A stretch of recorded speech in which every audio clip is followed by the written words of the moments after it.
Welcome to College Admissions Real Talk with Dr. Aviva Legatt, a podcast for students seeking to get admitted to top-tier colleges. Each episode will feature an important tip for your college admission success, delivered with candour and love. If you've ever wanted to take a peek inside the mind of a college admissions officer, this is your chance. Have a question? Text Dr. Legatt at 610 222 57 62. So, what's your dream school? That's really interesting. So what are some ways in which people inadvertently disqualify themselves for that aid, even if they may need it? Yeah, so we get a lot of clients that, let's say, for example, would buy a 529 plan, which is a very popular 529 college savings plan that a lot of families use. Now, it may or may not be a good idea. I'm not giving specific advice here on this call, obviously, but to make sure that that's not necessarily the only option to consider. Financial plans like 529s, UTMAs, UGMAs, custodial accounts, Coogan accounts, and such are accounts that are considered at a much, much higher calculated rate against the family than even the money that's in the parent's name. So just understanding that calculation as part of your overall strategy is going to help. Also, 529 doesn't guarantee any kind of gains, so you could actually lose money. And if you were in my office in 2008 through half of 2013, you would see that the majority of the people I met had 529s that were worth less than what they put into the account themselves. Then on top of that, you have penalties to access that money if used for something other than college.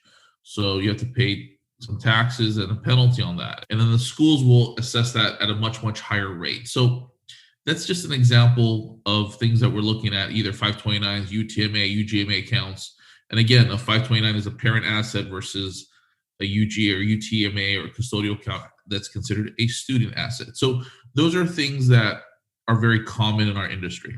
Wow. So it sounds like if you buy a 529 plan, you should put it in the parent name and not in the child name. Is that fair to say? Well, yeah. So a lot of people think that it's a misconception out there that 529s are a student asset. It's actually considered a parent asset. So a 529, even though named for the benefit of a student, is the asset of the adult. And looking at, let's say, a UTMA or UGMA, which is a asset of the student, that's the other side of the calculation, which calculates about 3.57 times more severely than the parent asset itself. Right. And when we're talking about that calculation, we're referring to FAFSA, CSS, and expected family contribution for tuition, correct? Yeah, to be eligible for any kind of financial aid consideration. If I have pretty good assets, or what I would deem as pretty good assets going to this college process, what should I do about the FAFSA? Should I definitely fill it out no matter what? Should I consider not filling it out? What do you advise there for people who think they might not qualify for aid? Yeah, that's a really important question. The way I would answer that is, don't write yourself off.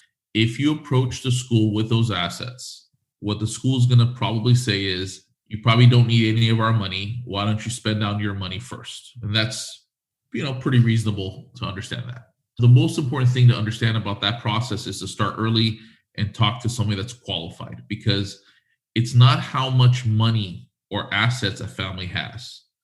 It's where those assets are sitting will make all the difference in the world. Just because one family has significant assets and another family has significant assets and the same income, same family size, you might see two very different outcomes as far as financial aid is concerned. That's so interesting. Could you walk us through like a sample scenario of that differential and why the calculation would be different? Yeah, first of all, there's 192 different strategies that we employ and we look at, and I'll tell you probably 2 to 7 strategies per client, typically, depending on their situation.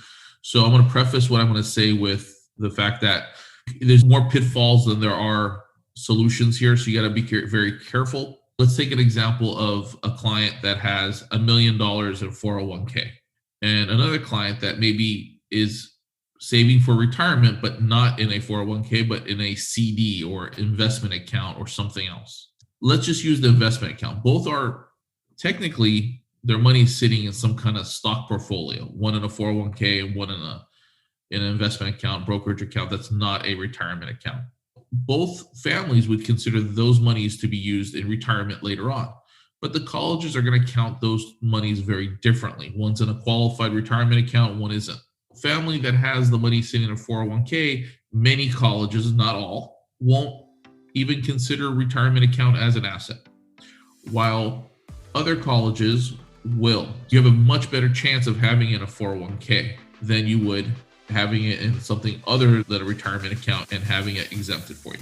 College Admissions Real Talk is hosted by Dr. Aviva Legatt, edited by Stephanie Carlin, and produced by Incontrera Consulting. I'm Caroline Stokes, and this has been your daily boost of college admissions insight. Have a question? Text Dr. Legatt at 610 222 5762. For more information on Dr. Legatt and Ivy Insight, visit www.ivyinsight.com. And you can pick up Dr. Legatt's book, Get Real and Get In, at major retail outlets across the world. Insight out.